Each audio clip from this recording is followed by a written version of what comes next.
नमस्कार मित्रों, जय श्री कृष्ण, राधे राधे। मैं पूजा अपने यूट्यूब चैनल पर आप सबका हार्दिक स्वागत करती हूँ। तो मित्रों, 15 तारीख की है सोमवती अमावस्या, यानी कि अधिक मास की अमावस्या। जो मास ये चल रहे हैं अधिक मास है, इसमें जितनी भी पूजा की जाए या व्रत कथा जो भी की जाए, यह बहुत ही पुण्य की बात होती है कि ये 3 साल बाद संयोग बना है। और जो सोमवती अमावस्या 15 जून में पड़ रही है, वो 3 साल बाद पड़ रही है। तो उसमें आप काफ़ी अच्छे उपाय कर सकते हैं। और हम आज सोमवती अमावस्या की कथा सुनाने जा रहे हैं। तो मित्रों, कथा को ज़रूर से ज़रूर सुनिए, इसका पुण्य अवश्य ही आपको मिलेगा जो भी इस कथा को श्रवण करेगा। तो आइए आप लोग श्रवण करिए कथा। एक गरीब ब्राह्मण परिवार था। उस परिवार में पति पत्नी के अलावा एक पुत्री भी थी। वह पुत्री धीरे धीरे बड़ी होने लगी। उस पुत्री में समय और बढ़ती उम्र के साथ सभी स्त्रीयोचित गुणों का विकास हो रहा था। वह लड़की सुंदर, संस्कारवान और गुणवान थी, किंतु गरीब होने के कारण उसका विवाह नहीं हो पा रहा था। एक दिन उस ब्राह्मण के घर एक साधु महाराज जी पधारे। वो उस कन्या के सेवा भाव से काफी प्रसन्न हुए। कन्या को लंबी आयु का आशीर्वाद देते हुए साधु ने कहा कि इस कन्या की हथेली में विवाह योग्य रेखा नहीं है। तब ब्राह्मण दंपति ने साधु से उपाय पूछा कि क्या ऐसा करें कि कन्या के उसके हाथ में विवाह योग्य बन जाए। साधु ने कुछ देर विचार करके अपनी अंतर्दृष्टि से ध्यान करके बताया कि कुछ दूरी पर एक गांव में सोना नाम की धोबिन जाति की एक महिला अपने बेटे और बहू के साथ रहती थी, जो बहुत ही आचार विचार और संस्कार संपन्न तथा पतिनारायण है। यदि यह कन्या उसकी सेवा करे और वह महिला इसकी शादी में अपने मांग का सिंदूर लगा दे, तो उसके बाद इस कन्या का विवाह हो तो इस कन्या का वैधव्य योग मिट जाएगा। साधु ने यह भी बताया कि वह महिला कहीं आती जाती नहीं है। इस बात को सुनकर ब्राह्मणी ने अपनी बेटी से धोबिन की सेवा करने की बात कही।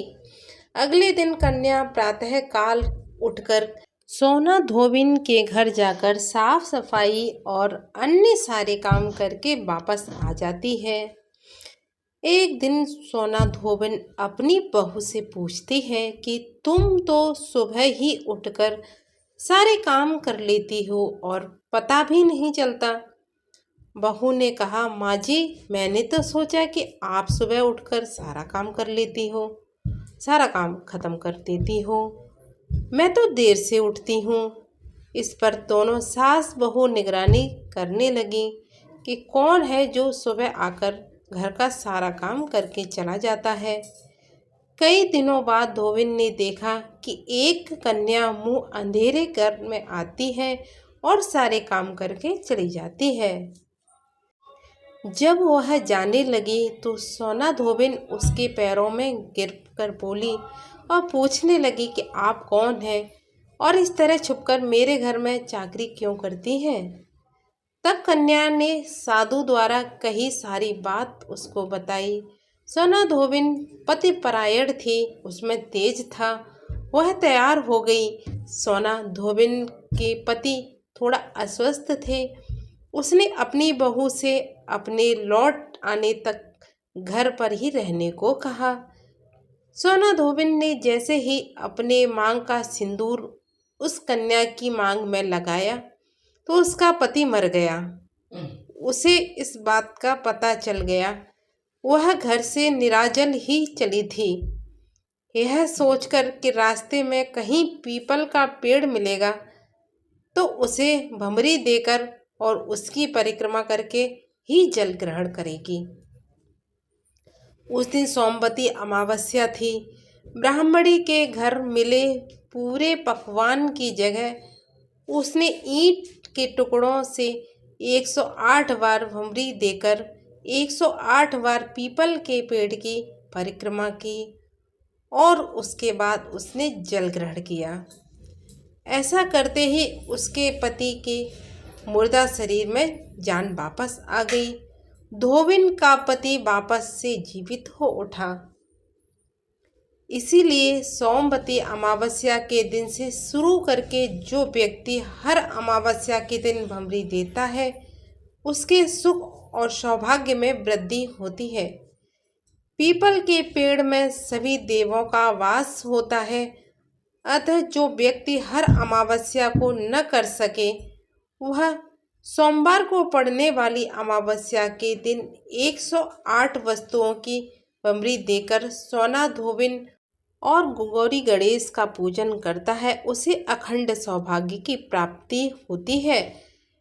ऐसी प्रचलित परंपरा है कि पहली सोमवती अमावस्या के दिन धान, पान, हल्दी, सिंदूर और सुपारी की भंवरी दी जाती है।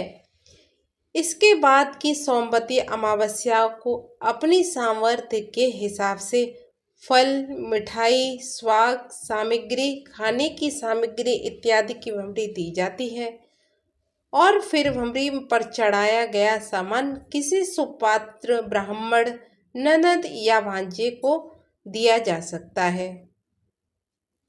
तो कथा यहाँ पर समाप्त होती है। अब हम आपको बताते हैं कि सोमवती अमावस्या के दिन आपको क्या नियम करने चाहिए, किसकी पूजा करनी चाहिए। सोमवती अमावस्या का दिन भगवान शिव और पितरों के लिए समर्पित होता है। इस दिन पवित्र नदी में स्नान, व्रत और दान करने का विशेष ही महत्व है। इस दिन महिलाओं द्वारा पीपल के पेड़ की परिक्रमा और पूजा करने का विधान है। आइए अब कुछ नियम बताते हैं। पीपल के वृक्ष की जड़ में कच्चा दूध, जल, पुष्प और काले तिल अर्पित करें और तने पर सूत या कलावा लपेटकर 108 बार परिक्रमा करें। सोमवती होने के कारण महादेव का रुद्र अभिषेक करें और शिवलिंग पर जल, बेलपत्र व दूध चढ़ाएं। नंबर 3, पितरों की शांति के लिए जल में काले तिल मिलाकर दक्षिण दिशा में तर्पण करना बेहद ही शुभ माना जाता है। पूजा के बाद जरूरतमंदों को अनाज, वस्त्र या धन देकर दान करें। अब आपको क्या नहीं करना चाहिए, जो वर्जित है वो आपको बाल या नाखून इस दिन नहीं काटने चाहिए। सेविंग जो होती है वो भी नहीं बनवानी चाहिए, बाल भी नहीं धोने चाहिए अमावस्या वाले दिन। मांस, मदिरा का भी सेवन नहीं करना चाहिए, जो भी तामसिक भोजन है उसका नहीं करना चाहिए। काले कपड़े का भी आपको इस दिन पहनना वर्जित ही है। मान्यता है कि इस दिन सूती वस्त्र या उसी के प्रयोग नहीं करना चाहिए। काले रंग का वस्त्र भी नहीं पहनना चाहिए। पीपल के पेड़ को नुकसान नहीं पहुंचाएं। आप अपनी पूजा को ही सार्थक बनाने के लिए सोमवती अमावस्या पर पितृ दोष निवारण या दीपदान का उपाय कर सकते हैं। तो प्लीज़ विष्णुवान माँ लक्ष्मी जी के लिए इस वीडियो को लाइक करें, सब्सक्राइब करें, शेयर अवश्य ही करें। धन्यवाद। हर हर महादेव, हर हर महादेव, हर हर महादेव।